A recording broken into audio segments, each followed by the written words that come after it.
Saludos, muy buenos días, bienvenidos a su programa Contacto Directo. Hoy es lunes 3 de mayo del 2021. El socialismo del siglo XXI en Latinoamérica, el nuevo libro del expresidente de la República, Osvaldo Hurtado, los pilares que han sostenido ese socialismo en Venezuela, el contexto que logró su retorno en otros países como Argentina. Lo vamos a conversarle en un buen día. ¿Cómo te va? Hola, Estefe, amigos televidentes, un buen día para todos. El metro de Quito, que aún no entra en funcionamiento, hay una nueva fecha, pero también hay nuevos señalamientos y una réplica sobre cómo llegó su gerenta a la empresa pública, Metro de Quito. Más adelante, Andrea Flores, gerenta general de esta entidad. La actualidad, los protagonistas, el análisis y la información en Contacto Directo.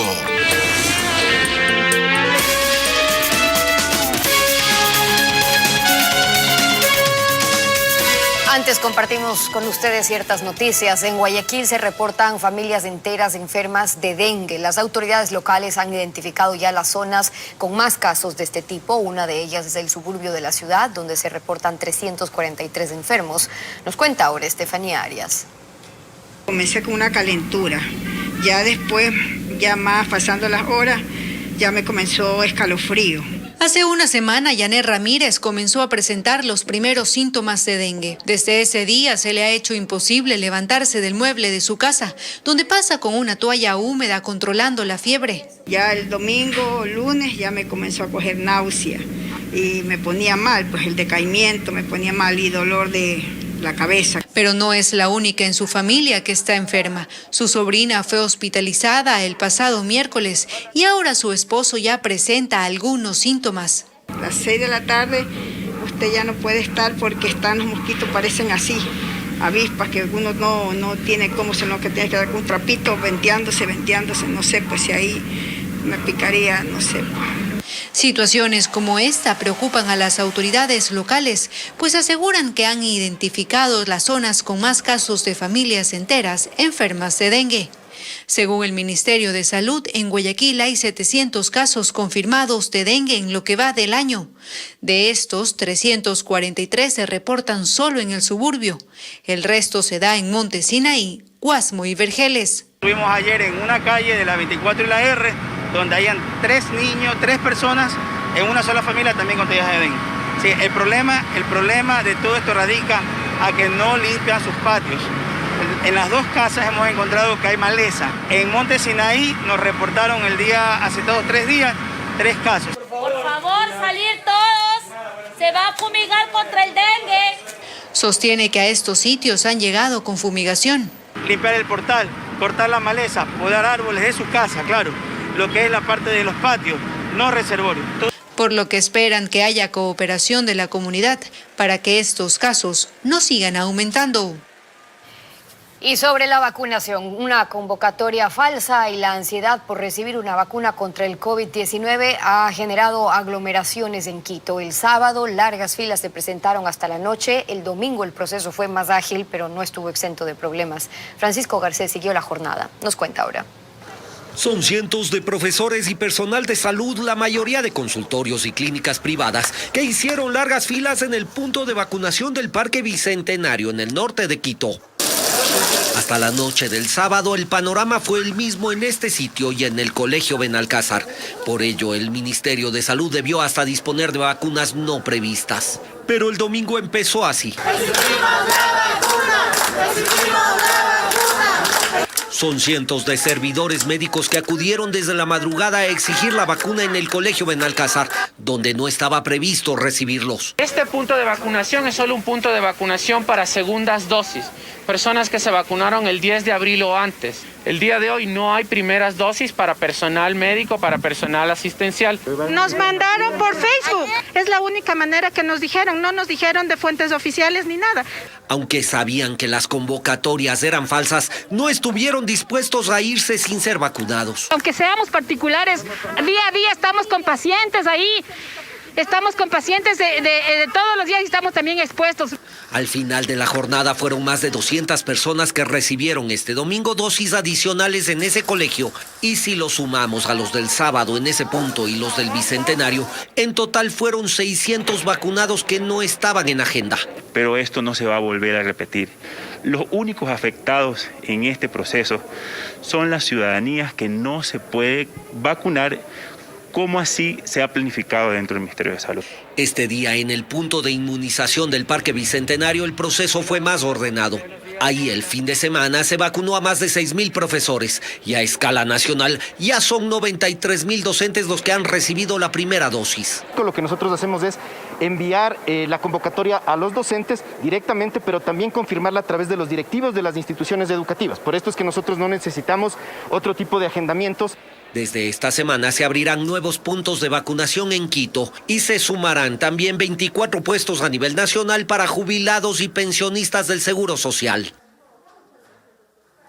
Vamos con las entrevistas. Osvaldo Hurtado es expresidente del Ecuador, es internacionalmente reconocido como cientista social, ha publicado una decena de libros sobre política ecuatoriana, el poder político en el Ecuador y su última publicación, Dictaduras del siglo XXI en Latinoamérica, donde se refiere a Venezuela, Bolivia, Nicaragua y Ecuador.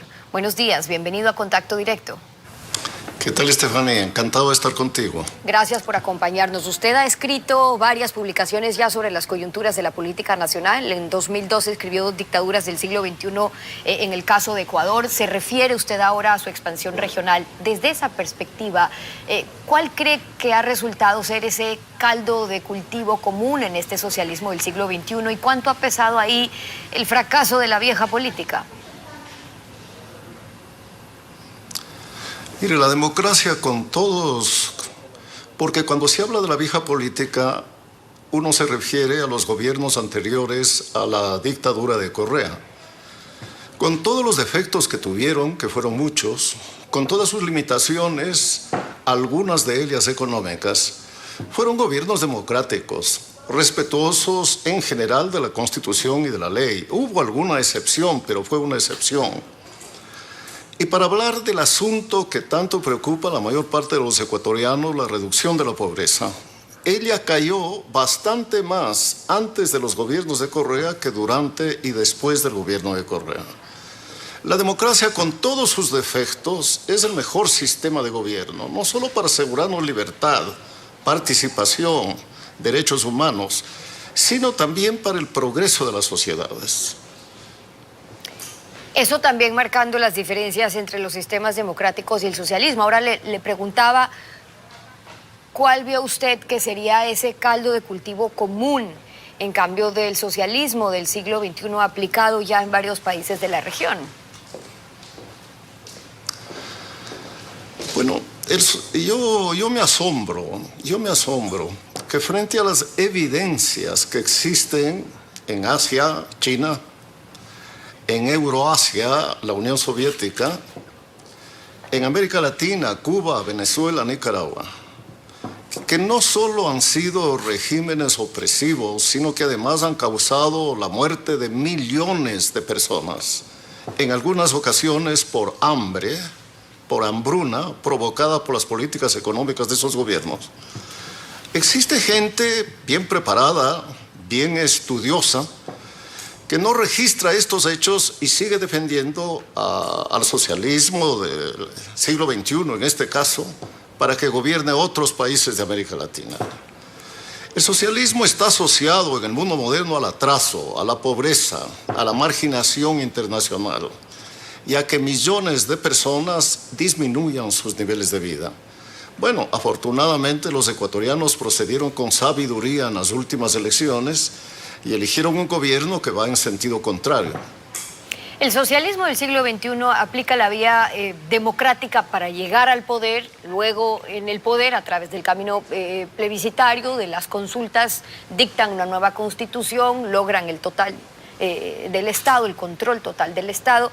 Ha resultado un nuevo método de esa llamada izquierda de captar el poder, pero a través de la vía democrática, no a través de la lucha armada. Bueno, les ha dado resultado. Lo consiguieron en Ecuador, en Bolivia, en Venezuela, en Nicaragua. De alguna manera le están consiguiendo en Argentina y en México. Pero estos gobiernos se valen de las instituciones democráticas para ofenderlas, para desvirtuarlas, para disminuirlas y una vez en el poder ejercer un poder absoluto, no democrático, un poder autoritario, autocrático, que limita libertades, limita derechos. Bueno, todo esto está analizado profundamente en este libro al que tú hacías referencia, con el examen de los casos de Nicaragua, de Bolivia, de Venezuela y de Ecuador, en que se ve muy claramente este fenómeno que comienza siempre con la convocatoria a la Asamblea Constituyente y desafortunadamente con el voto de los ciudadanos mayoritarios para que se rompa el orden constitucional y esa Asamblea Constituyente sirva para darle al dictador en ciernes poderes absolutos, como sucedió aquí y en los otros países que acabo de mencionar. Y cuando se habla del socialismo, su comparación, o del socialismo del siglo XXI, su comparación con el comunismo, sobre esto Fidel Castro, una figura icónica del comunismo en América Latina, contestó lo siguiente en algún momento. Escuchemos. ¿El socialismo para usted ahora, siglo XXI? Para mí, el comunismo, el que el propio Marx definió como comunista, como el comunismo. ¿Así ha resultado en la práctica o en qué se diferenció? Bueno, Cuba era uno de los países más adelantados de América Latina a mediados del siglo XX. Después de Argentina, figuraba como un importante país relativamente desarrollado. El régimen cubano ha asumido a la isla en una sociedad pobre y atrasada. Si en este momento hubiera la posibilidad de que los Estados Unidos reciba a los cubanos y el régimen del castrismo les permita salir de la isla, tenga usted la seguridad de que se produciría un éxodo parecido al de Venezuela. Millones de cubanos intentando llegar a los Estados Unidos. Nadie abandona un país cuando está bien, ¿no? Cuando se alimenta, cuando puede comprar ropa, cuando puede viajar, cuando puede educar a los hijos, cuando puede curar a la salud. Nadie se va. Los ecuatorianos se fueron del Ecuador a fines del siglo XX por una grave crisis económica y social, pero apenas decenas de miles, quizá un centenar. Pero de Cuba, pues, ha emigrado casi toda la inteligencia de ese país, casi todos los hombres emprendedores, y hoy es una isla absolutamente atrasada y pobre, ¿no? Incluso las mismas autoridades de Cuba han reconocido eso y hoy están empeñados en establecer un régimen liberal, en privatizar empresas, en reconocer el mercado, en permitir que los precios de los bienes se ajusten de acuerdo a la demanda y a la oferta. Bueno, después de más de medio siglo, descubre el régimen cubano, comunista cubano, que hay que ir por el capitalismo, ¿no? Que fue lo que hizo China luego de provocar la muerte de millones de habitantes de ese país. Ahora, la vía democrática escogida por el socialismo del siglo XXI, ¿hasta qué punto ha resultado ser una estrategia populista? Para que estas ofertas sean exitosas, ¿es necesario un auge económico? ¿Qué pasa cuando no hay? Porque otro elemento común en esas dictaduras civiles plebiscitarias, como resultarían ser, ha sido que después de estar en el poder, por lo menos 2 periodos, pierden las elecciones cuando viene una crisis económica, pero luego el efecto del péndulo también se aplica ahí. En las crisis los pueblos se acuerdan de esas dádivas en épocas de auge, desean el regreso también de esas dictaduras. Argentina fue uno de los países más ricos y adelantados del mundo en el primer tercio del siglo XX. Vino el populismo peronista y liquidó la economía argentina. Y ha convertido a ese país, ¿no?, tan avanzado, tan culto, con tantos recursos económicos y tan progresista a su época, lo han convertido en un país atrasado. Hoy Argentina tiene 40% de pobres, 10% más que el Ecuador, con un gobierno semisocialista. Lo mismo pasó por Cuba. Cuba era un país rico y de esa riqueza vivió la Revolución Cubana durante mucho tiempo y como acabo de decir hace un minuto, pues hoy están buscando establecer una economía liberal. ¿Qué es lo que ha hecho China? China es un país económicamente capitalista. Pero bien, acá en el Ecuador, mientras el petróleo valió $100, el gobierno de Correa era pues un éxito, entre comillas, porque tanto dinero le permitía repartir a manos llenas a cuánto ecuatoriano tenía una necesidad. Pero desde el año 2014 eso cambió y terminó el gobierno con una serie de restricciones económicas. Por eso reiteraría yo mi admiración por la sabiduría del pueblo ecuatoriano, que ni siquiera cayó en la trampa de recibir $1.000, $1 millón de ecuatorianos para darle el voto al candidato de Correa, ¿no? Y que votó por un programa de gobierno que es el que ha asegurado el progreso de todas las naciones del mundo. Pero situados ahí, Estados Unidos, en ese contexto, doctor, actualmente en América, este socialismo del siglo XXI, después de ser rechazado por el pueblo en varios países, ha vuelto triunfante en las urnas. Usted se refería al caso de Argentina, hablábamos de Bolivia, de Venezuela, próximamente tal vez en Brasil, y resulta ser Ecuador hoy por hoy una excepción. El Ecuador tiene un nuevo presidente electo de centro, de derecha, pero si este gobierno fracasa en Ecuador o con la aplicación de medidas neoliberales que fueron rechazadas a comienzos de siglo, ¿hay el riesgo de que pueda volver el socialismo al poder como ocurrió en Argentina? el desafío para el nuevo gobierno ecuatoriano no solo es nacional, en realidad es latinoamericano. De su éxito va a depender de que el pueblo latinoamericano mire a la economía de mercado, mire el capitalismo, mire al liberalismo económico como el mejor camino para reducir la pobreza y aumentar el empleo. Porque la clave para sacar a la gente de la pobreza es el empleo, no los subsidios, no los beneficios, no los $1000 una vez en la vida. La clave es que un ciudadano puede ganarse la vida. Y el reto del nuevo gobierno ecuatoriano es ese. No solo eliminar la pandemia, no solo poner la economía en marcha, sino crear millones de empleos para que ese 30 y más % de pobres que tiene el Ecuador se reduzcan al 20%, al 10%, ojalá cuando esté por terminar el gobierno. Y eso dependerá de lo que hagan los partidos políticos que en este momento son mayoría en la Asamblea Nacional, y el sentido patrio y el sentido cívico que tengan para cooperar a sacarle el país de un hueco económico que no había tenido probablemente en su historia. El análisis de Osvaldo Hurtado, expresidente de la República, a propósito de la publicación de su último libro, acompañándonos hoy en Contacto Directo. Como siempre, gracias por haber estado con nosotros. Gracias a ti, Estefanía. 7 de la mañana con 13 minutos. Con ustedes tenemos que ir a una pausa y cuando regresemos, cuando arranca el Metro de Quito, el modelo de operación y la réplica sobre esas conversaciones, esos diálogos con el hijo del alcalde Jorge Yunda, regresamos con Andrea Flores, gerenta general del Metro de Quito. No se vaya. Un huracán de acusaciones y sospechas ronda el municipio de Quito sobre su alcalde y más de un funcionario. Hay hasta instrucciones fiscales por el presunto cometimiento de actos irregulares durante su gestión. En medio de todo esto, la obra más grande que se ha construido en el país, el Metro de Quito, continúa postergando el inicio de sus operaciones en medio de algunas incertidumbres, de algunos señalamientos. Andrea Flores, gerente de la empresa pública Metro de Quito, nos acompaña esta mañana. Buenos días y bienvenida a Contacto Directo. Buenos días, Lenin. Buenos días con todos los televidentes. Gracias por el espacio. ¿Cuál es el criterio técnico que los llevó a elegir una asistencia técnica y no a un operador internacional que se haga cargo de la operación del metro de la capital de la República?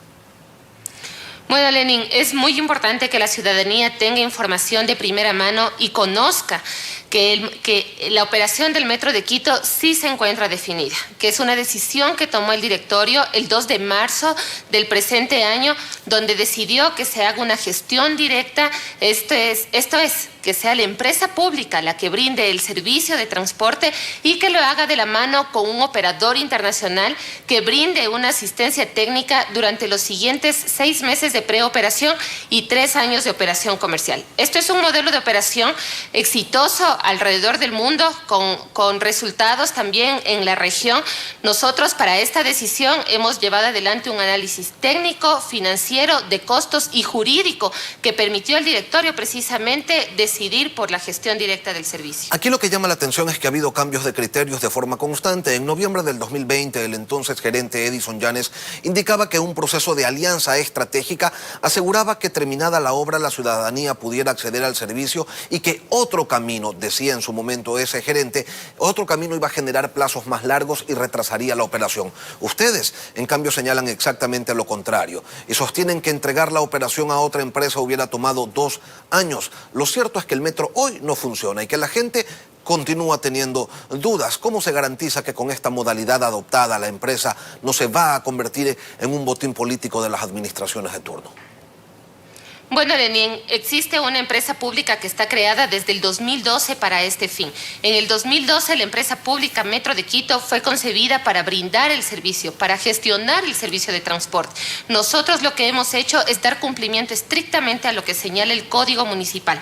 Es por eso que dentro del análisis legal que se ha presentado al directorio se han analizado estas distintas alternativas. La alianza estratégica en su momento, que fue analizada por razones jurídicas precisamente, no llegó a instrumentalizarse. Lo que hemos previsto es que después del análisis de costos, el análisis técnico y el análisis jurídico, gestionar directamente el servicio es la opción que le permitirá a la ciudad tener lo más pronto posible un servicio seguro, confiable y económico, como usted lo ha mencionado en la entrevista pasada. Esta decisión además se lo ha hecho de la mano con la banca multilateral. ¿Con qué tarifa? En el mes de diciembre del 2020, el Consejo Metropolitano ya resolvió y señaló que la tarifa para el Metro de Quito será de 45 centavos y una tarifa integrada de 60 centavos. Esta es una tarifa social, eso es lo que debe conocer la ciudadanía. No es una tarifa técnica que permita cubrir todos los costos de operación. Y es por eso que hablar de la gestión directa a través de una empresa pública nos permite también gestionarlo y hacer uso de esos recursos para que los recursos provenientes del metro queden en la ciudad y no en manos de un operador privado. Abogada, si ese valor, si esos 45 centavos no alcanzan a cubrir los costos de operación siquiera, ¿cuál es entonces el monto proyectado de pérdidas anuales que va a generar el Metro de Quito una vez que esté operativo? Al contrario, Lenin, el servicio de transporte público es un servicio social. Su rentabilidad es social. Sí, pero hablemos de lo financiero. El servicio de transporte, por eso, el servicio de transporte público es un servicio que es subsidiado a nivel mundial, precisamente por su naturaleza. ¿A cuánto va a ascender ese subsidio? Pérdidas financieras. ¿A cuánto va a ascender el subsidio anualmente? ¿En cuánto lo proyectan? Lo que se tiene previsto, y de la mano con la proyección de demanda, tenemos previsto que al primer año de gestión del Metro de Quito tendremos una demanda de 190,000 pasajeros. Eso quiere decir que para que el sistema sea sostenible se requieren analizar distintas fuentes de financiamiento. La tarifa, que es una de ellas, la gestión comercial de todos los recursos no operacionales, publicidad, activaciones dentro de las estaciones, telecomunicaciones y adicional a aquello, por supuesto que será el aporte municipal como en todo el sistema de transporte público. Le estoy pidiendo una cifra, abogada. ¿De cuánto va a ser el subsidio cada año? Lenin, las proyecciones se hacen de acuerdo a la demanda. Una vez que tengamos ya definido ¿no las tienen, el modelo de explotación comercial, Lenin, tenemos una proyección de demanda. 190,000 pasajeros será lo que reporte el Metro de Quito el primer año con 45 centavos, que ha sido lo que ha definido el Consejo Metropolitano. ¿Y eso requiere un subsidio de cuánto? Monto, precisamente. Lenin, los ingresos no son solo por abogada, ¿por qué no quiere decir el monto del subsidio? ¿A qué le tienen miedo? ¿A que la cifra sea muy grande? ¿A que la gente se escandalice? ¿Cuál es el temor? ¿O no tienen la cifra? Lenin, ningún temor, para nada. ¿No tienen la cifra entonces? Lo que se ha señalado es la proyección de demanda de pasajeros. ¿Por qué no le dice a los quiteños de cuánto va a ser el subsidio? Lenin, los ingresos que se requieren, le voy a poner más bien un ejemplo para que quede claro y que quede claro que no se tiene temor a ninguna de las informaciones que se está generando. 18 millones de dólares es lo que se prevé recaudar por tarifa. esos 18 millones van a aportar cerca de los 40 millones que se requieren anualmente para gestionar el servicio. La diferencia será financiada no solo por subsidio con el municipio, sino también por la gestión comercial de todos los recursos no operacionales, que será una responsabilidad de la empresa pública gestionarlos precisamente para que el servicio pueda ser sostenible. Ahora sí nos queda mucho más claro. Vamos a otro tema, abogada. El concejal Bernardo Abad en días anteriores señalaba en este espacio lo siguiente. Le invito a recordarlo. Lo primero, pedir la salida de la señora gerente, cuyo esposo claramente se ha demostrado que tiene vinculaciones con el hijo del alcalde Jorge Yunda a través de los chats, por supuesto.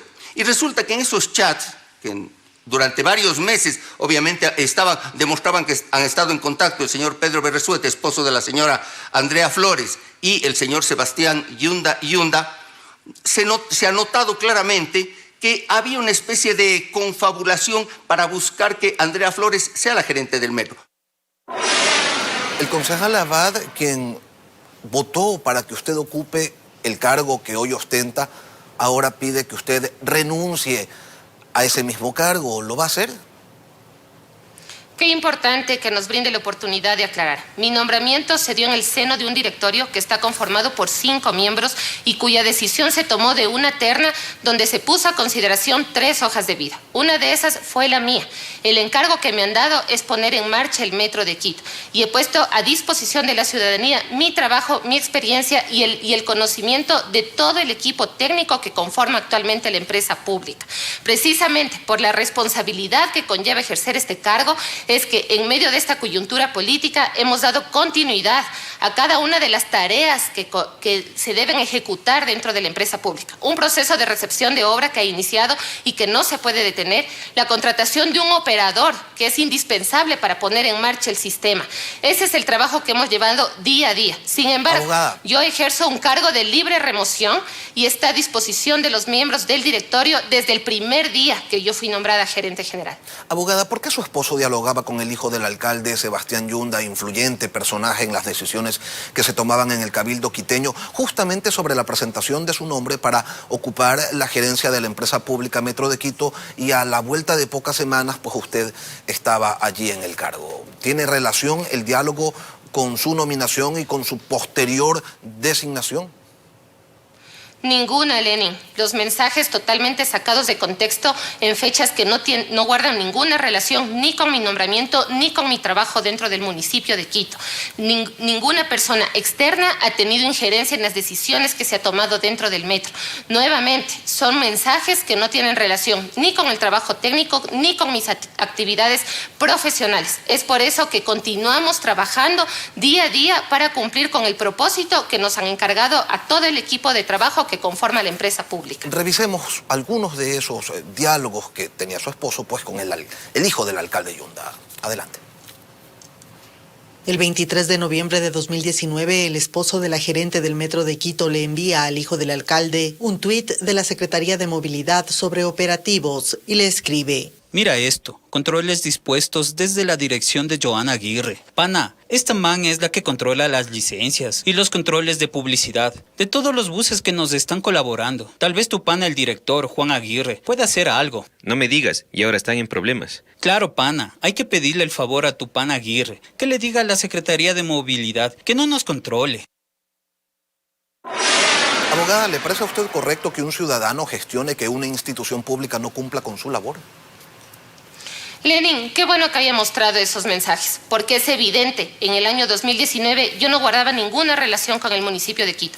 Yo era funcionaria de Naciones Unidas y no guardaba relación precisamente con las actividades que en este momento vengo desempeñando. Los mensajes que han proyectado no tienen relación tampoco con el trabajo que lleva adelante la empresa pública Metro de Quito, que es la información que la ciudadanía merece conocer al ser el proyecto más emblemático actualmente de la ciudad y del país.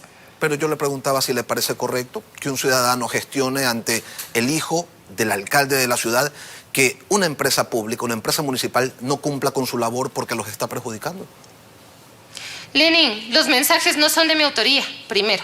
Son mensajes que no guardan relación tampoco con la empresa pública. Se busca descontextualizar mensajes que no tienen relación con mis actividades profesionales. Yo respondo por mi cargo como gerente general del Metro de Quito y por las actividades que se llevan adelante para poner en marcha el sistema, y esos mensajes no guardan relación precisamente con ese trabajo. Andrea Flores, gerenta general de la empresa pública Metro de Quito, gracias por acompañarnos esta mañana aquí en Contacto Directo. Gracias por el espacio. Buen día. Así llegamos al final de Contacto Directo, Lenin. Ya vienen las noticias. Nos volvemos a encontrar el día de mañana. Que tengan todos un buen día. Buen día.